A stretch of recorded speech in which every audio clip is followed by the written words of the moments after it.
Biblia y machismo.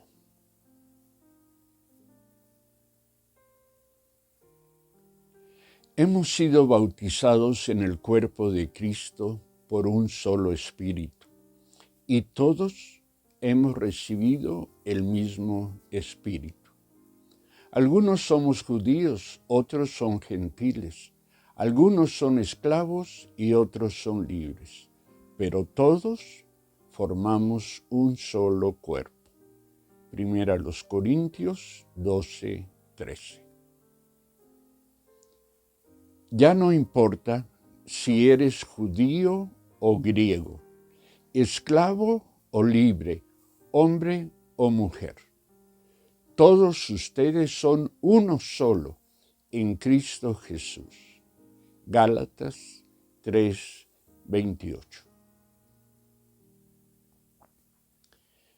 El amor de Cristo nos domina, porque estamos convencidos de que Cristo murió por todos y por eso todos han muerto. Él murió por todos para que los que viven ya no vivan más para sí mismos, sino para agradar al que murió y resucitó por ellos.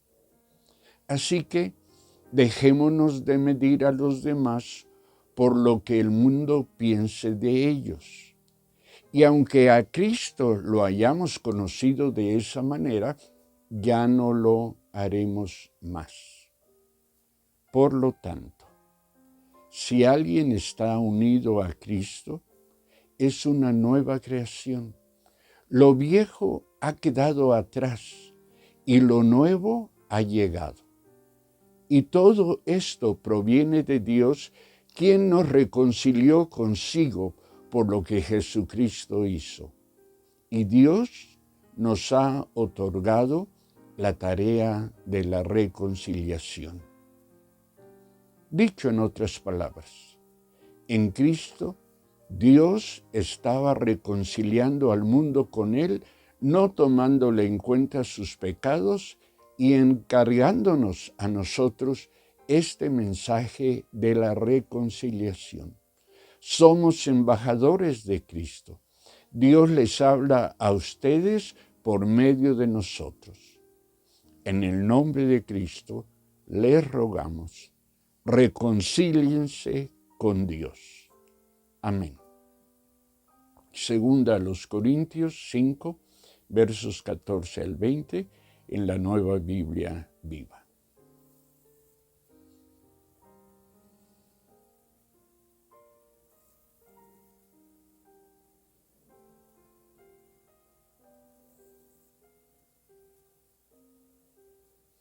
Escuché a una mujer decir que la Biblia es un libro misógino, es decir, que contiene y promueve la adversión a la mujer. Como esta mujer, no son pocos quienes consideran que la Biblia es directamente responsable del machismo que las mujeres cristianas y no cristianas enfrentan. Algunos acusan que la violencia de género encuentra su justificación religiosa en la Biblia. Lo cierto es que la Biblia como un todo, lejos está de ser misógina. Lo que sí hay que aceptar es que la misma contiene algunos pasajes que al ser leídos e interpretados a la luz de la cultura dominante, parecen dar sustento al machismo, al patriarcado y a la creciente violencia en contra de la mujer. Pero, ¿cómo sabemos? El relato de la creación establece la igualdad en dignidad, derechos y responsabilidades de los seres humanos independientemente de su género. Repasa Génesis capítulo 1. Además, como ya hemos visto cómo es el pecado lo que explica y da lugar a una cultura de subordinación e indignidad en contra de la mujer.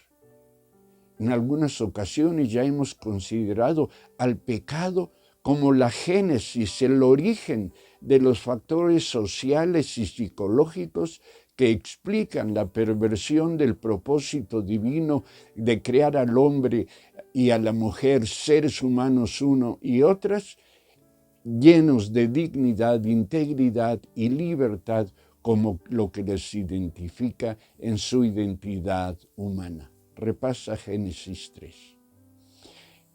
Hoy nos ocupamos del hecho de que dado que Jesús ha venido a destruir las obras del diablo, como asegura 1 de Juan 3:8, quienes están en Cristo, independientemente de su género, son nuevas criaturas, regeneradas a su condición de imagen y semejanza de Dios y por lo tanto libres ante el poder del pecado y de las estructuras mentales e ideológicas que el pecado, ha puesto en la mente de los individuos y en la mentalidad colectiva. Conviene repasar 1 Corintios 12:13, Gálatas 3:28, 2 Corintios 5:14 al 20, etc.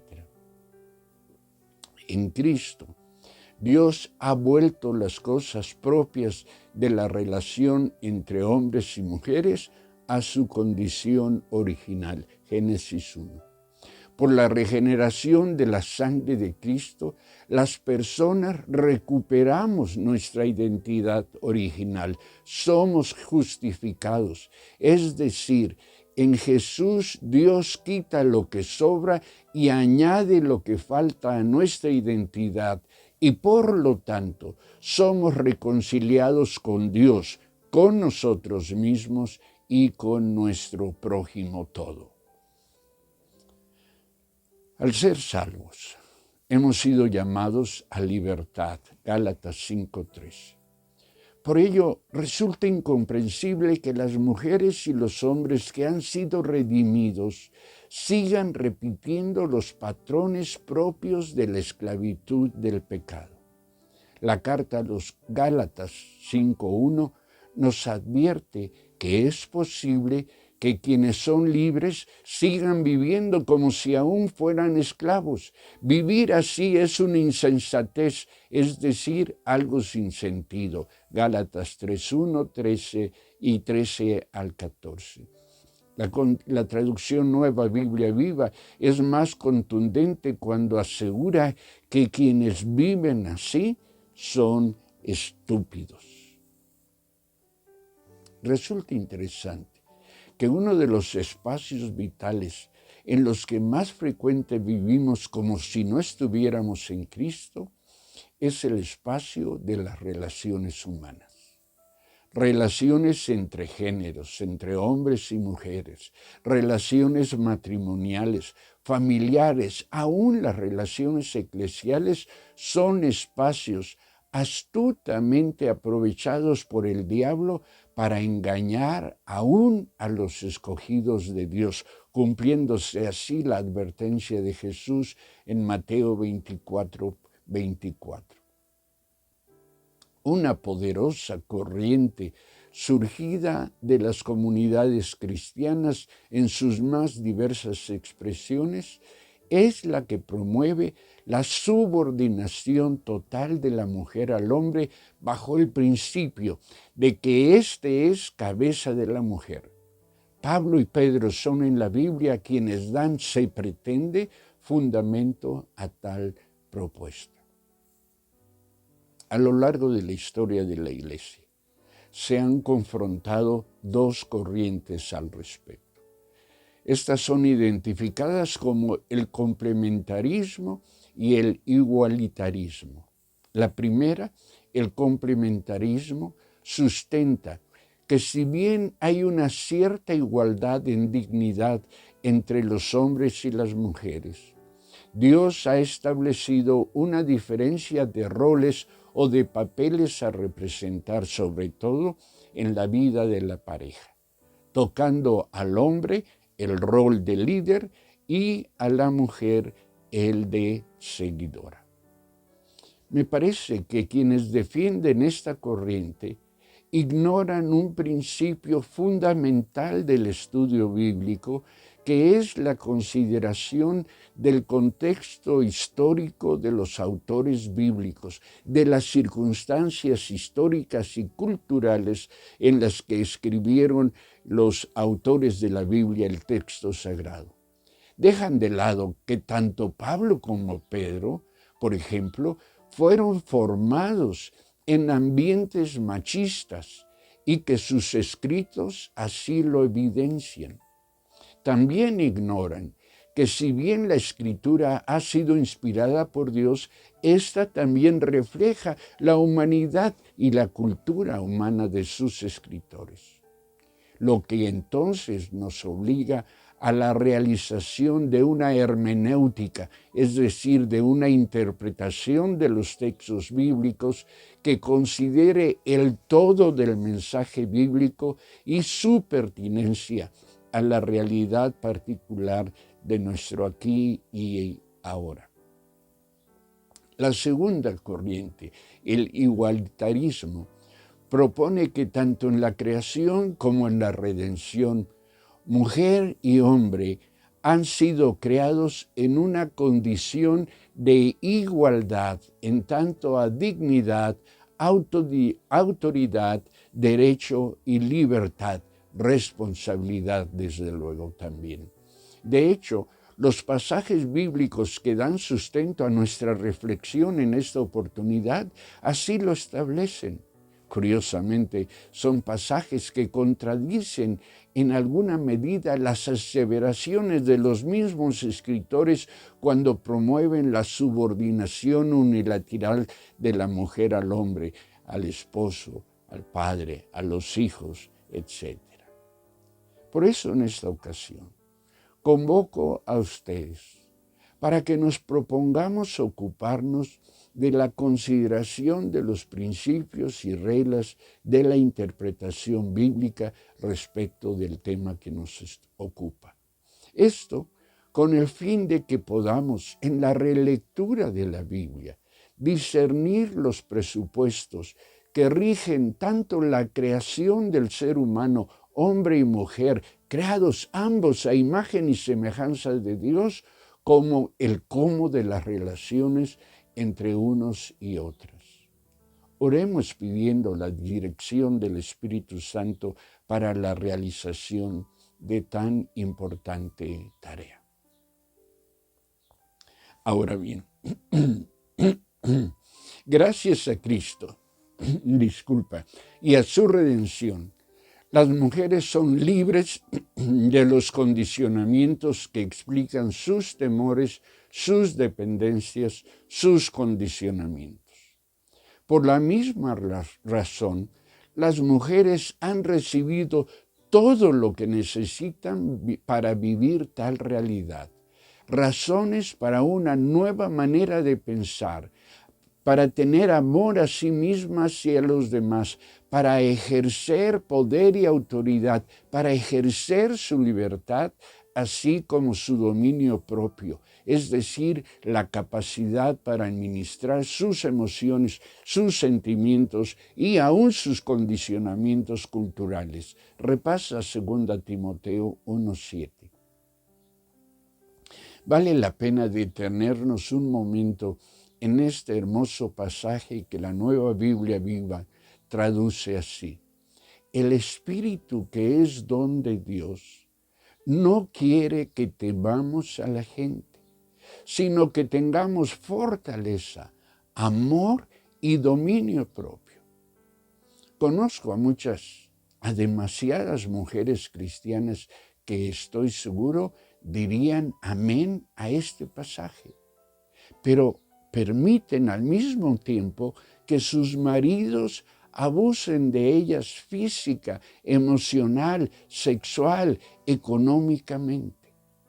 Algunas de estas mujeres han desarrollado bien el arte de voltear hacia otro lado ante la infidelidad, los abusos y el maltrato que reciben. También conozco a mujeres cristianas que permiten el abuso de sus padres varones, de sus hermanos y aún de sus hijos varones, pero que seguramente dirían amén a las palabras de Pablo a Timoteo. Mujeres que tienen fe, ciertamente. Mujeres que creen en Dios. Pero aquí necesitamos detenernos y reflexionar, preguntarnos sobre lo que estas mujeres creen y la forma en la que la fe, su fe, marca el camino de sus vidas. El texto bíblico nos asegura que sin fe es imposible agradar a Dios. Hebreos 11:6. La paradoja es que no pocas mujeres creyentes explican su subordinación indigna al machismo de su esposo o al patriarcado social precisamente en función de su fe. Porque tienen fe, son sujetas. Permanecen en modelos de relación tóxicos porque tienen fe. Confían en que Dios cambiará las cosas algún día. Otras lo hacen porque creen, tienen fe, de que Dios premiará su sacrificio. Y otras más porque creen, tienen fe, que mientras más abusos toleren del marido, mejor testimonio de su fe estarán dando. Pero resulta que frecuentemente olvidamos que tener fe es mucho, mucho más que solo confiar en Dios y en su poder. El término usado en Hebreos 11:6 para fe es pistis, y este se refiere a la convicción de que es verdad lo que se cree y que tiene como fruto la confianza y el fervor. A los corintios, Pablo asegura que porque hemos sido bautizados en Cristo, todos, hombres y mujeres, somos un cuerpo. Todos, hombres y mujeres, participamos de la misma dignidad. Valemos lo mismo, merecemos en Cristo lo mismo. Además de que nos invita a que nos dejemos de medir o dejemos de medir a los demás por lo que el mundo piense de ellos. A los Gálatas, Pablo les recuerda que en Cristo el ser hombre o mujer carece de importancia. Y nuevamente a los Corintios les dice que si alguien está unido a Cristo, es una nueva creación. Lo viejo ha quedado atrás y lo nuevo ha llegado. Y esto tiene que ver también con la relación entre los hombres y las mujeres. Mujeres que me escuchan, que creen en Dios y que sin embargo siguen participando de dinámicas relacionales indignas. ¿De veras creen lo que Dios dice de ustedes? ¿De veras creen que Jesús vino a destruir las obras del diablo que tanto daño les han causado y que les han hecho libres del poder del pecado? ¿De veras creen que en Cristo ustedes son nuevas criaturas y que su pasado, cualquiera que sea no tiene mayor poder sobre ustedes ahora que están en Cristo? ¿De veras se dan cuenta de que en Cristo miden más que lo que han aprendido a creer, que miden ante sí mismas, ante su hombre, ante sus hijos, ante sus padres, ante los demás familiares? ¿De veras se ven a sí mismas como hijas de Dios, con todas las obligaciones y derechos que ello implica? ¿De veras creen que son amadas por gracia? Bueno, muchas preguntas más podría seguir haciendo. Lo que pretendo aquí, lo confieso, es provocar, retar a las mujeres cristianas para que precisamente por su fe en Jesucristo cambien su manera de pensar, para que así cambie su manera de vivir, para que, como dice Pablo, no vivan según los criterios del tiempo presente, que cambien su manera de pensar para que así cambie su manera de vivir. Romanos 12:2, en la traducción Dios habla hoy. Como hijas de Dios, las mujeres tienen el deber y el derecho de asumir, de hacer propia la realidad y la responsabilidad de su liberación plena en Cristo. Le deben a Dios, se deben a sí misma y deben a quienes estamos a su alrededor el asumir, el hacer propio el compromiso de vivir la libertad integral que Cristo les ha dado al justificarlas. A esto las animo, a esto las convoco en el nombre del Señor. Dios las bendiga.